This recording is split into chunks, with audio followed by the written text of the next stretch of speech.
So, as KwaZulu-Natal counts the cost again of heavy rains in the area, it's becoming obvious that as a country, as a southern African region, we need to start to build our country, our region, in a way that it can withstand huge storms and droughts. Both our Environmental Affairs Minister, Barbara Creecy, and our Finance Minister, Enoch Godgonwana, said last week that they believe climate change and the reaction to it could be the biggest problems we face because of the storms and the droughts that it creates. Dr. Olasunkanmi Habeeb Okunola is a postdoctoral fellow at the Global Change Institute at Wits University. Dr. Okunola, good afternoon to you, and thank you for your time. When we see the kind of storms that we saw in Durban last month, the damage that they caused, when we've seen what happens around a change in climate in southern Africa, what does that tell us about how we have to change, how we have to plan and build our cities in a different way? Yeah, thank you very much for having me. Based on what most scientists are saying, we are already experiencing climate change with severe consequences on vulnerable communities, ecosystem, livelihood, and critical infrastructure. And this is further compounded by poor or bad drainage systems, badly constructed houses, and this has led to frequent and severe flooding events that we are currently experiencing. The typical example is that of Durban, which killed several people. And the problem with this is that most reaction so far has been most flood risk management approach so far has been reactive. What do I mean? It has been reactionary approach towards effective flood management in some African cities, including that of South Africa. So we need to engage more in risk reduction activities by assessing the vulnerability of people and the communities that are affected, and engage in serious campaign or rigorous awareness from people. Starting from communities to various schools, so that people will know the risks that are associated with some of these frequent flooding. And as a result, we need a kind of collaborative effort to ensure that all the stakeholders are involved in towards risk reduction practices in Southern Africa. So, one example that comes to mind when you talk in that way is to talk about, for example, people who build shacks. They live in informal settlements next to rivers in KwaZulu-Natal. Because you need to explain to them why it's dangerous to live there, and then you need to help them live somewhere else. Is that the kind of approach you're talking about, to make sure that people live in safer areas?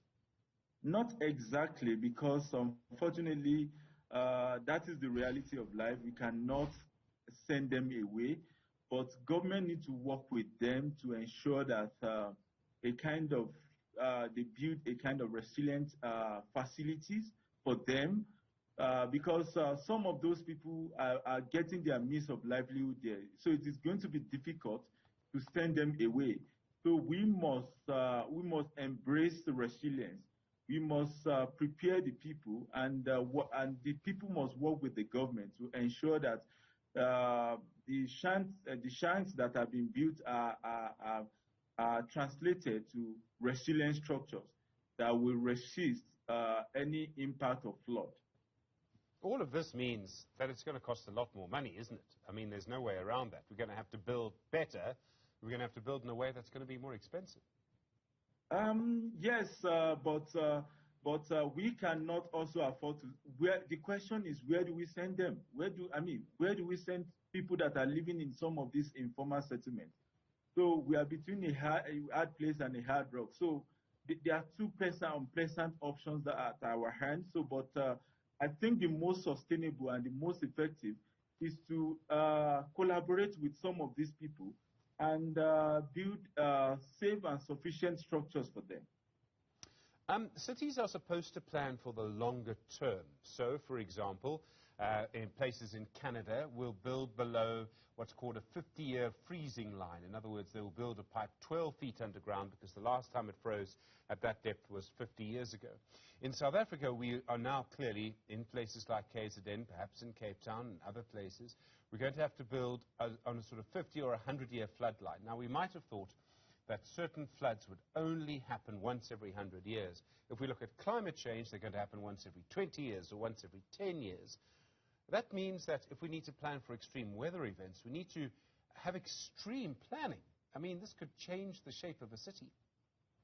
Yes, you're absolutely right. That was part of what I said during the introductory comment I made.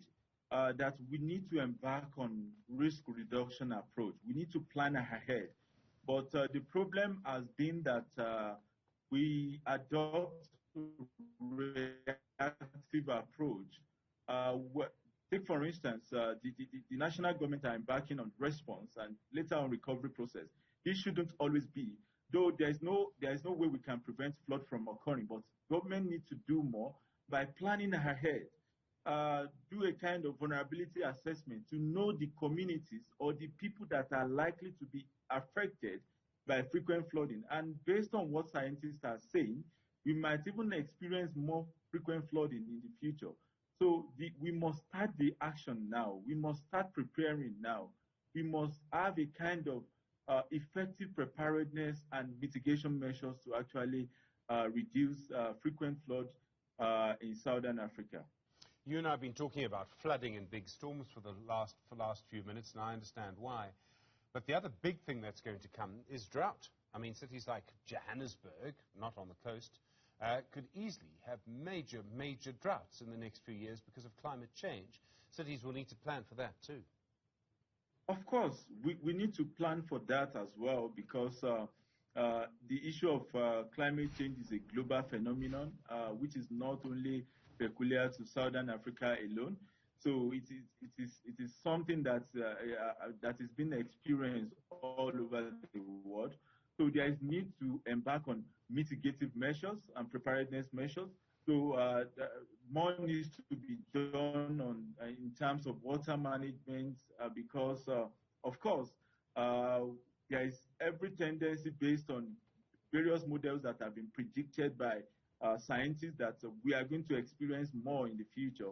So we need to embark on such a risk reduction approach right now.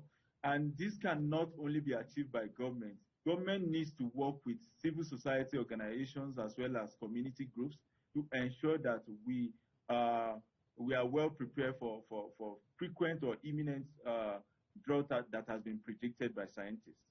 I sort of feel in South Africa, Dr. Okunola, that until maybe 3 years ago, maybe 5 years ago, we didn't talk about climate change much. It wasn't a big political issue.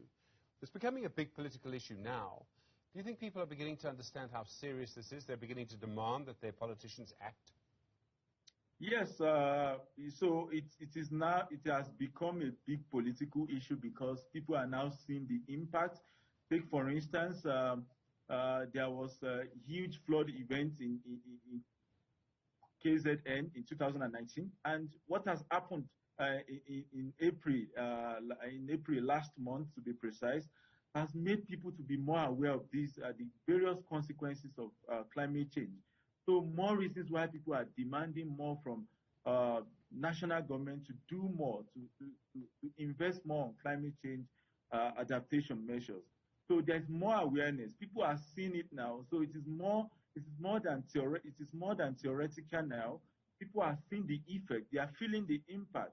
Imagine, we are talking about almost 500 people that lost their life as a result of climate change related extreme events last month. People are seeing the impact now. More reasons why they are demanding more actions from various levels of government. Doctor, I really appreciate the time. Thank you. Dr. Olasunkanmi Habeeb Okunola is at the Global Change Institute at Wits University in